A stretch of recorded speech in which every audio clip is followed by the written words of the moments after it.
అందరికీ నమస్కారం. ఈ రోజు మనతో ఉన్నారు ప్రముఖ ఆధ్యాత్మికవేత్త చక్రావధానుల సీతారామాచార్యులు గురుగారు ఉన్నారు. మాట్లాడతాం. నమస్కారం గురుగారు. గురుగారు, ఇప్పుడు అమావాస్య రాబోతుంది. అమావాస్య అంటే అందరూ కొంచెం భయపడుతూ ఉంటారు.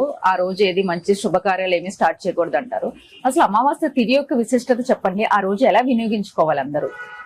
తప్పకుండా అమ్మా. ఇక అమావాస్య అనేది బహుళ పక్షంలో వస్తుంది అనమాట. శుక్లపక్షంలో పౌర్ణిమ, బహుళ పక్షంలో అమావాస్య. మనకి దక్షిణ ప్రాంతంలో అమావాస్య అంటే చాలా మంది భయభ్రాంతులు అవుతూ ఉంటారు. దుష్ట శక్తులు తిరుగుతూ ఉంటాయని. అలాగే ఈ భూమి మీద నచ్చేటువంటి జీవరాశులకి కళ్ళు కనిపించకుండా, పౌనులకి వాడికి కనిపించకుండా ఎక్కడ దగ్గర తిరుగుతూ ఉంటాయి అనుకుంటారు. కానీ ఉత్తర ప్రాంతానికి వెళ్తే మనం పౌర్ణమి ఎలా ఆచరిస్తామో వారు అమావాస్యని అంత విశేషంగా పూజిస్తూ ఉంటారు. అయితే మన శాస్త్రం మాట కూడా చెప్పాలంటే ఇప్పుడున్న కాలమానంలో మనకి త్వరగా పనులు పూర్తవ్వాలన్నా లేక అన్ని విశేషంగా జరగాలన్నా అమావాస్య ఎంతో గొప్ప ఫలితాన్ని అందించేది. ఏంటది అంటే అమావాస్య రోజున వాస్తవానికి ఎటువంటి తిరగకూడదు. ఈ రోజుల్లో మనిషి బాగుండాలి అని తాంత్రిక పూజలు, క్షుద్ర పూజలు బాగా ఎక్కువైపోయినాయి. వారు సరే చేసుకుంటే పర్లేదు, వారు తీసుకున్నటువంటి ఏదో దిష్టులు అంటూ ఏవో తీసి అవన్నీ రోడ్డు మీద పడేయడం. పాపం చిన్న పిల్లలు, ఎంతో ఫ్యామిలీస్, చెమ్మరి కుటుంబాలు మరి బయట ఎన్నో తిరుగుతూ ఉంటారు. అవి కాస్త తిరగంగానే వారికి తెలియకుండా ఎంతో ఇబ్బంది కలుగుతూ ఉంటుంది. మరి తర్వాత ఆ వారికి అనారోగ్యం కలగడం, అనేక ఇబ్బందులు కలుగుతూ ఉన్నాయి అన్నమాట. అది చాలా పొరపాటు. నీవు క్షేమంగా ఉండాలని ఇంకొకరికి మరి కీడు శంకిస్తే భగవంతుడు ఊరుకోడు. అది చాలా తప్పు. చేసుకుంటే నదీ ప్రాంతంలో నదిలో వేసుకోవడం కానీ ఎక్కడైనా ఇబ్బంది లేకుండా ప్రదేశాల్లో వేసుకోవడం అది మంచిది. అయితే మరి సరే అమావాస్య మనం ఇలా ఉపయోగించుకోవాలి అనే దాన్ని మనం మాట్లాడుకుంటే, ఈ అమావాస్యకి మహాలక్ష్మీదేవి బాగా ప్రసన్నం అవుతుంది అని మనకి తెలియజేస్తున్నారు. చక్కగా విశేషంగా చూడండి, మనకి నరక చతుర్దశి అంటాం. త్రయోదశి, చతుర్దశి, అమావాస్య, ఈ 3 రోజులు కూడా ఏం చేస్తుంటాము? ఆయా లక్ష్మీదేవిని విశేషంగా మనం ఆరాధన చేస్తూ ఉంటాం. అలాగే ఈ ఉత్తర ప్రాంత వారు కూడా అమ్మవారికి సంబంధించినటువంటి లక్ష్మీ గవ్వలంటూ మరి లక్ష్మీదేవికి సంబంధించినటువంటి విశేషమైన ద్రవ్యాలు కూడా పెట్టి అమ్మవారిని పూజిస్తూ ఉంటారు. అక్కడ ప్రాంతం వారు సంపాదించుకున్న సంపద అంతా కూడా అమావాస్య రోజున అమ్మవారి దగ్గర పెట్టి పూజ చేసుకునే ఖర్చు పెడతారని కూడా ఒక మాట ఉన్నదన్నమాట. అయితే మన ప్రాంతంలో కూడా చక్కగా లక్ష్మీ ప్రాప్తి కావాలనుకునే వారు చక్కగా విశేషంగా అమావాస్య రోజున అమ్మవారిని పూజించడం, తీపి పదార్థాన్ని అమ్మవారికి నైవేద్యం చేయడం ఎంతో విశేషం. అలాగే గ్రహాలు ఉత్త సమయంలో గ్రహాలను పూజిస్తూ ఉంటాం. అదే గ్రహాలు ఈ అమావాస్య రోజున విశేషంగా అర్చన చేస్తూ ఉంటే దాని ఫలితం కూడా చాలా విశేషంగా ఉంటుందండి. అదే కాకుండా దుర్గాదేవిని, కాళిక, చండిక ఇలా విశేషమైన అమ్మవారిని పూజిస్తూ ఉంటారు. అలాంటి సమయంలో కూడా ఈ అమావాస్య ఉన్నటువంటి శుభ గడియల్లో అర్చన చేయడం వల్ల వారి మనోభీష్టాలు నెరవేరుతాయని, అలాగే ఎంతో మనోవేదన పడుతూ ఉన్న మరి కొంతమందికి చాలా కూడా ఏమీ తెలియదు, దిక్కుదోచగా ఎన్నో పూజలు చేసి మార్గం దొరక్క ఉన్నవారు ఇలాంటి అమావాస్య రోజున పూజించడం వల్ల చక్కటి మార్గాలు పొందవచ్చని కూడా మేము తెలియజేస్తాం. మేము జ్యోతిష్యం చెప్పినప్పుడు కూడా చాలా మంది తెలియజేస్తూ ఉంటాం. ఇక మన ప్రాంతంలో ఇక్కడ మాకు దగ్గర కూడా అమావాస్య రోజున ఎంతో విశేషంగా చాలా మంది జ్యోతిష్యులకి మనకి మా జ్యోతిష్ సలహాలకు వచ్చిన ప్రతి ఒక్కరికి కూడా అమావాస్య రోజున విశేషంగా వాళ్ళకి మృత్యుంజయ హోమం, నవగ్రహాలకు సంబంధించి విశేషంగా కూర్చోబెట్టి దాని పరిహారాలు కూడా చేసుకుని దాని వల్ల ఫలితాలు పొందిన వారు కూడా చాలా మంది ఉన్నారు. అయితే వాస్తవానికి ఎక్కడ పడితే ఇక్కడ వెళ్ళకూడదు, అది వాస్తవమే. అమావాస్య రోజు ఎందుకని?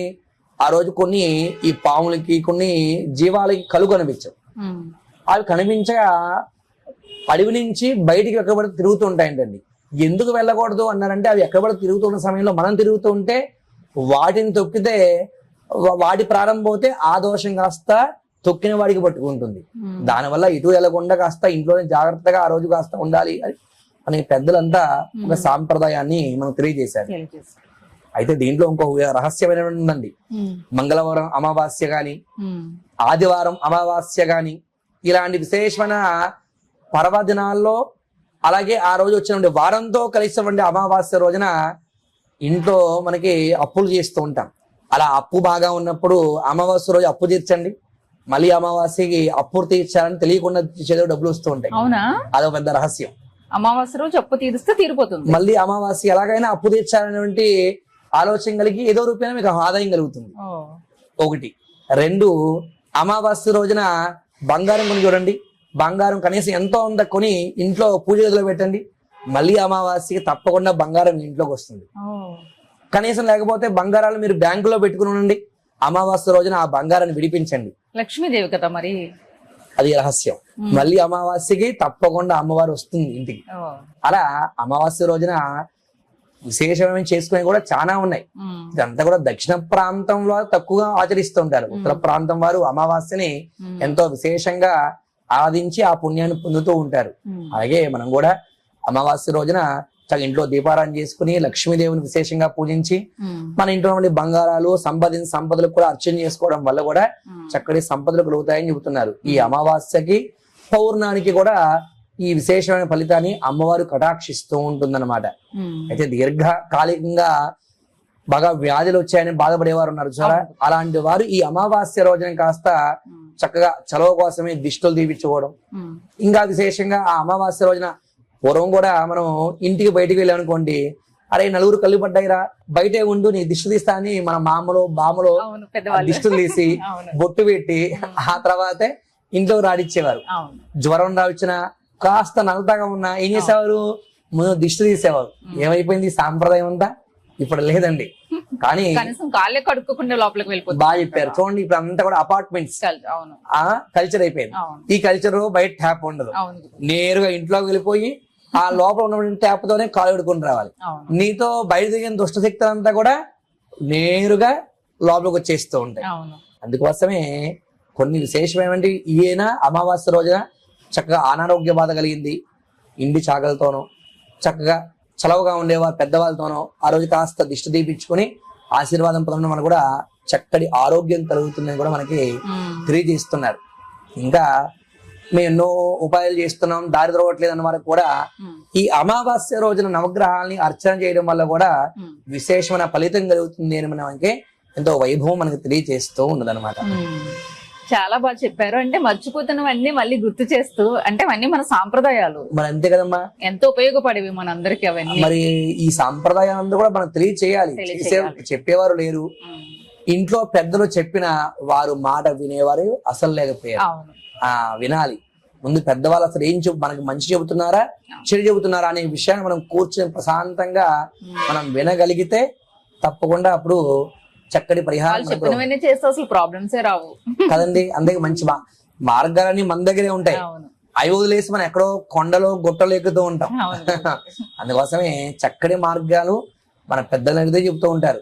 అందుకోసమే మీ ఇంట్లో ఎవరైనా సరే నలతగా ఉన్నా అమావాస్య రోజు చక్కగా ఒకసారి ఇంటి పెద్ద దిష్టి తీపించుకోవడం, అలా విశేషంగా ఆ రోజున విశేషంగా లక్ష్మీదేవిని పూజించడం, నవగ్రహ ప్రదక్షిణాలు చేసుకోవడం ఎంతో విశేషమైన భాగ్యాన్ని కలిగిస్తుంది అన్నమాట. చక్కగా చెప్పారు గురుగారు. నమస్తే.